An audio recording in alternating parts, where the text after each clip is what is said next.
Everton really are the guinea pig of English football at the moment, aren't they? Deducted another 2 points this week, following 10 points deducted initially before being reduced to six. The Premier League really don't know what to do about this situation. Now, before we start this video, please like and subscribe to this channel. It really does help this channel to grow, and we'll be doing much more on this subject about PSR, about Everton, about Forest, about Leicester, about the whole of the Premier League, and why Richard Masters should resign. So, of course, Everton were deducted earlier on this season 10 points for profit and sustainability regulations. Now, the thing is the Premier League did push for a harder punishment on Everton, but an independent panel chose 10 points. Now, why did they choose 10 points, and why did they not select something that was a little bit smaller? The thing was there was no real benchmark in the Premier League. The only time when a club has actually been deducted points was, of course, when Portsmouth went into financial jeopardy years and years ago, and of course, when Blackburn Rovers and Middlesbrough's game did not take place. So that really is the only 2 points when points deductions have been used in the Premier League. Now, we've already seen three this season, and to be honest, it is ruining the integrity of the game. Now, do cast your mind back to when Italy and Serie A was on fire. Now, the thing was there was a number of clubs that did break the rules. There was all sorts of misdemeanors that went on at some of the biggest clubs in Italian football, and rightly or wrongly so. Juventus, for example, were relegated to Serie C. Now, the thing was this did not have a good effect on Serie A. The thing was, Serie A, everybody remembers from growing up, were on Goal Italia, on Channel 4, and many other programs. Let's be honest, the Italian league around Italia 90 was the envy of global football. It's not anymore. And part of that has to take place of what happened all those years ago. And do you know what? The Premier League has really risen to be the staple of global football. And the problem is that I don't think it will do in the future. Now, there is a little bit of difference between these stories. Now, the first difference is, of course, Everton aren't classed as a top six club. However, they are one of the founding members, and they are the club who have spent the most time in the top flight in English football history. Now, do take that back and realise, and I think we need to put a pin in that part for a moment, because do think that this is a club that's been forever present, really, through most people's memories in the top level of English football. Manchester United, Liverpool, Chelsea have all dipped down at times to the second tier. Manchester City even went down to the third tier as recent as 1998 when they were relegated into the old Division 2. Let that sink in. So, are Everton a big six club? No, but they've got a lot of history. And we need to put a pin in that, because Everton, in my mind, and in a lot of Everton fans' minds, I'm sure, will be feeling that they are the guinea pig of English football. And this could have real big ramifications. Now, what I do want to bring up is a couple of points which have been made. Now, of course, Everton's points deduction was for the second points deduction was for the period of the 2022-23 season, so the assessment. Now, of course, during that period of time, there is something that you need to keep in mind. Now, Everton were owned throughout this period by Farhad Moshiri, who is the current chairman at Goodison Park. However, they had significant investment from somebody called Usmanov. Now, the thing is with that, is Usmanov is Russian. And of course, the war in the Ukraine broke out. Now, as we saw with Chelsea, we saw with Abramovich, sanctions were put on to Russian owners. Now, the thing was that extended to Everton. And whereas Everton were in a fairly decent position beforehand, yes, they hadn't spent wisely. Yes, like Forest and Leicester, who we'll come on to afterwards, they didn't do the right things. There's a reason why they are being spoken about. Um, at the end of the day, there was reasoning why that those figures had to really be readjusted, and why the Premier League needs to look at this. Now, I feel that Richard Masters, and I'm an AFC Bournemouth fan, we are not subject to PSR. We've actually made a profit for the last financial year, and that is all credit to Richard Hughes, Neil Blake, and our football club. However, the thing is what you have to also look at is that if Bill Foley wanted to spend, he wouldn't be able to spend to actually reach those dizzy heights. And this is my biggest point. It is locking in that top six. The top six does, of course, include Chelsea. How much longer for? Who knows? But the thing is the top six were the top six who wanted to break away and set up this European Super League. Of course, the fans of these clubs rebelled as well, which is a good positive move. However, the thing is it might as well be anyway. Let's take Newcastle United, a club that does have, real wealth to draw upon. Newcastle can't actually spend freely because of PSR and breaking those rules. So they have to actually rob Peter to pay Paul, effectively. They have got the money in the bank. And this is because, if you take into example Manchester United are, easily one of the biggest, if not the biggest clubs in this country. Now, the thing is Manchester United have a global brand. They have people watching that football club over around the world. Some people might not have even been to Old Trafford, might have not have even been to Manchester itself, but support Manchester United. Now, what that does is it means that they are capable of spending a lot more than a club who has ambitious owners, who wants to get to that level, to reach the dizzy heights. A club like Everton, who have been there for so long, knocking on the door, hawking around the outside of the top six, trying to find a way in. It's basically locking clubs like that out.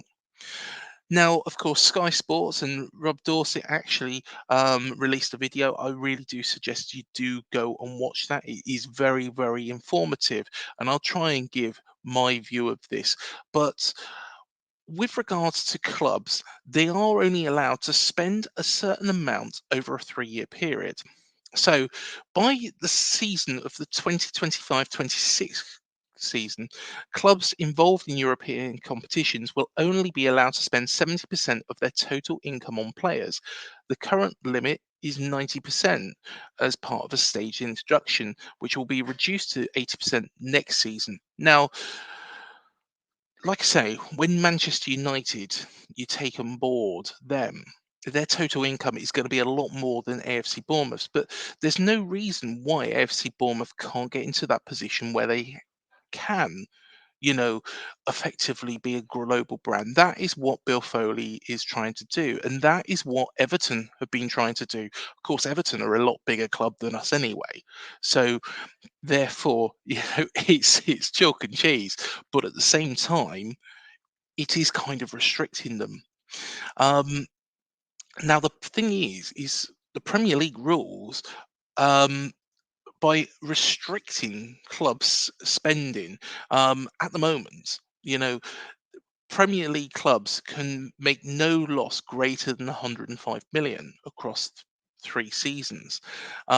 Clubs can only lose 50 million of their own money across those 3 years. So it is safeguarding. It is safeguarding. But if you've got an owner who does want to spend, who does want to put money on the table, it's kind of restricting them. Now, do keep in mind, Everton are building a new stadium at Bramley Moor Dock. That stadium does not get taken into account of these figures. Now, Everton have done wrong. They have spent money on players who haven't found the dizzy heights. However, there is a number of things which do, affect these figures. First one, COVID. COVID is massive.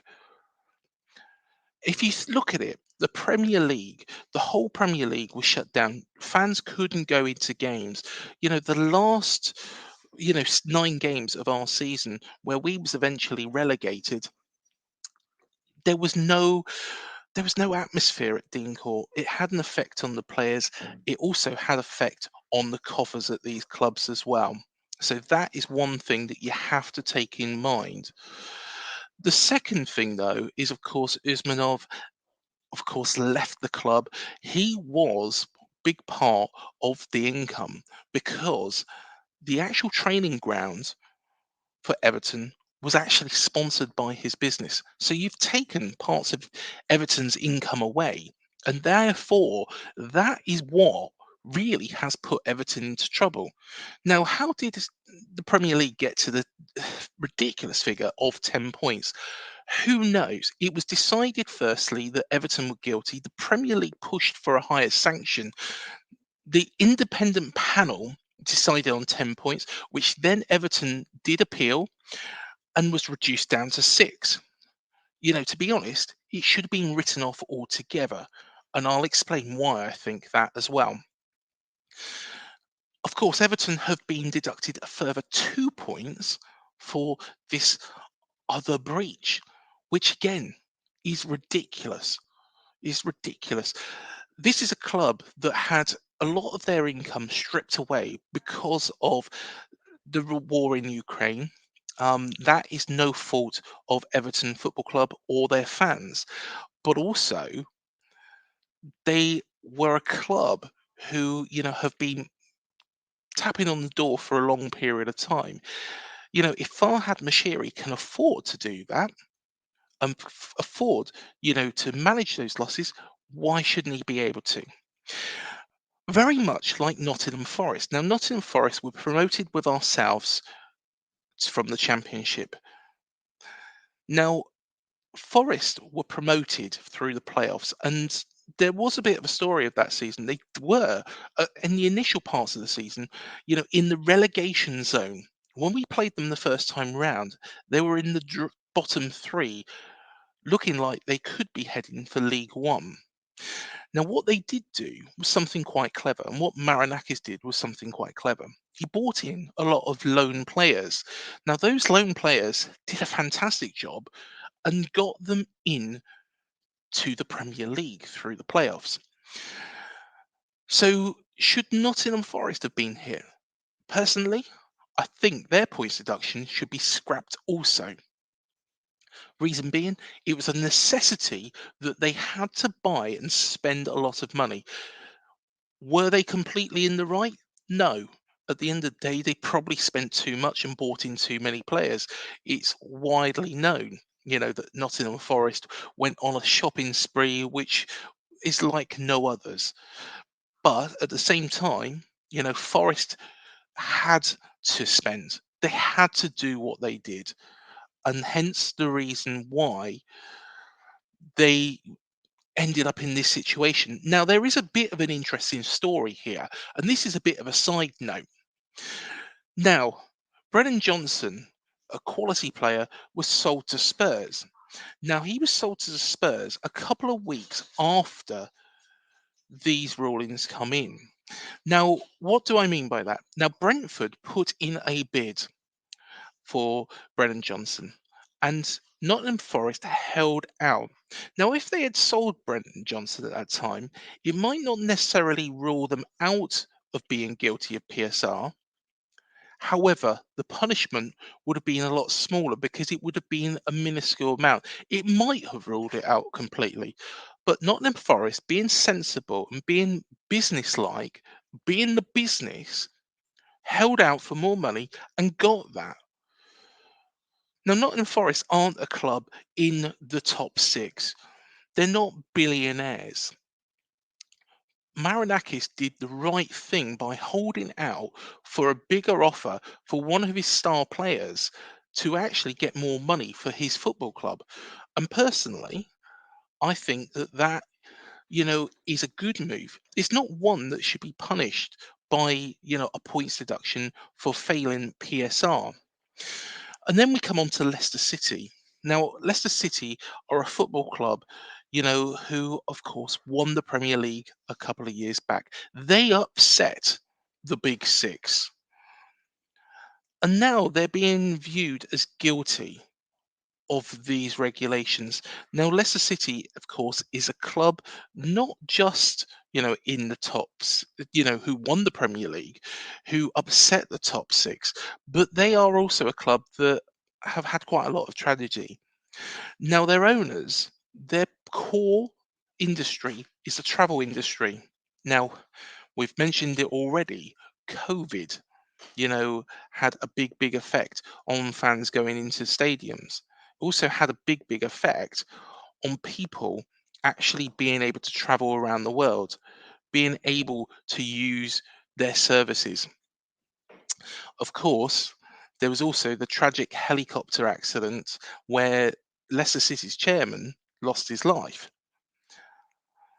Now, both of these situations are completely unavoidable.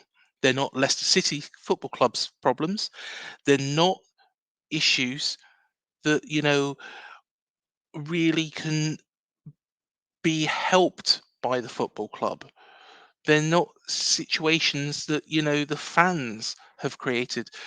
These are a tragic accident and a shift in it was something that was completely unavoidable. Yet the EFL and the Premier League are charging them for breaking PSR rules. They weren't even in the EFL. Do they really want to go up to the Premier League? Will they be prevented from going up to the Premier League? Who knows? Now, this is all ridiculous in my mind because what football clubs should be able to do is it should be able to wash its own face. A football club should be able to be managed in a case that they will not go into mountains and mountains of debt. We've seen multiple clubs like Reading, Wigan Athletic, Sheffield Wednesday, Derby County, all these football clubs that we're going on about. They have fallen into financial ruin because of rogue chairmen. We've covered the Reading situation in so much detail on this channel that you could shake a stick at it. But the thing is PSR does make sense from that element. However, what does make more sense is an independent regulator. Now, an independent regulator will make sure that control could be taken away from these owners does who who who don't have the care of the fans. An owner like Dai Yong or Chansiri who have spent overspent and then got bored with their football clubs, bored with their purchases.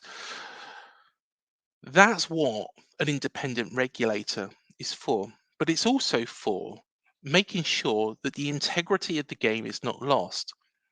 Now, like I say, the Super League was a big thing. That could have ruined the Premier League. And to be honest, Richard Masters, who needs to resign, is doing a good job of that himself. And I'll tell you why, is because Richard Masters has turned round and he's warned legislators not to wound the gold goose of England's top flight through heavy regulation. Let that sink in, because I tell you what, Richard Masters is doing is he's wounding the whole of the Premier League, bar the top six, by this regulation. You look at Manchester City, you look at Chelsea, why are they not being charged? But Everton are. Everton are being made an example of. They're a club that are well established. They're one of the founding members of the Premier League. Everybody knows. And if you asked somebody, you could do a tenable situation. Of course, position is really untenable now. But you could do a tenable situation, the TV show, where you name 10 top flight clubs. AFC Bournemouth aren't going to be in there, but you could say Chelsea, Man United, Liverpool, Arsenal, Spurs, and then you probably come to Aston Villa or Everton. You probably come to Everton before Aston Villa because, of course, Aston Villa were relegated. But Everton are a staple of the Premier League. Now, of course, Masters doesn't want to relegate Manchester City. He doesn't want these 115 charges to come out because at the end of the day, relegating Manchester City means relegating Pep Guardiola and Erling Haaland and relegating a club that is making him and his league so much money. It's making his pocket bigger and bigger and bigger. Likewise, Manchester United.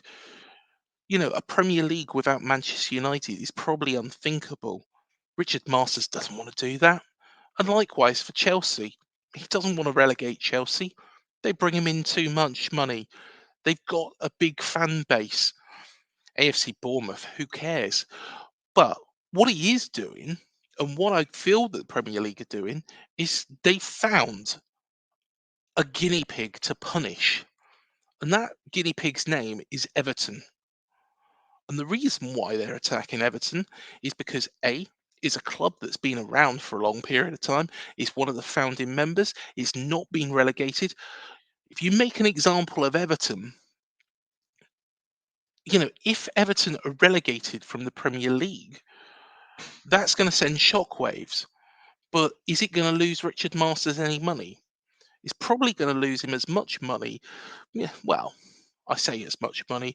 It probably lose him a little bit more than if AFC Bournemouth were relegated, but not that much more because he's still got his Man City, he's still got his Liverpool, he's still got his Arsenal, he's still got his Chelsea up there. And Richard Masters is now saying that we don't need an independent regulator. We need an independent regulator, not just for the EFL and to make sure that clubs like Reading, Wigan, Sheffield Wednesday, Derby County, which of all were Premier League clubs at one point in the past, aren't lost forever. But we need an independent regulator to make sure that there is the link between the EFL and the Premier League, who, let's be right and let's be honest about this, don't like each other, but also to make sure that the rules are being followed, to make sure that there is no golden egg. The golden egg is being in the Premier League in the first place. The golden egg isn't being a Manchester City. The golden egg, you have to, if you charge Everton, you charge Forest, and you charge Leicester, you have to charge Manchester City, and you have to charge Chelsea, and whoever comes with it. If it's AFC Bournemouth, you have to charge us as well.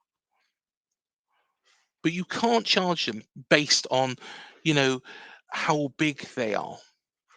There was this talk of a luxury tax, which was included in that Sky Sports video. Now, with regards to that luxury tax, that was meant to be coming in next season. That was suggested as potentially something that would come in next season. So imagine this. Everton get relegated, Forest get relegated, and then the following season, when you charge Manchester City and you charge Chelsea, they don't actually get a points deduction. They get a fine, which, let's be honest, run by two of the richest men in the entire world. Where is the punishment in that? There is none. There is none. Whereas Newcastle could put themselves out there, but are unable to do so because of PSR. Now, I'm not saying that Newcastle should spend to get themselves into the top six, but what I am saying is that there needs to be a level of fairness. And if you are going to deduct Everton 8 points for this season, you need to look at those 115 charges by Manchester City. You need to look at what Chelsea have done, and you have to act upon that to make sure that the league is fair, to make sure that the smaller clubs are being looked after. Because what is the point if you can't break into the top six? What is the point of the other 14 clubs? You might as well go and do your Super League, which would ruin the integrity of English football, which Richard Masters is doing single-handedly at the moment.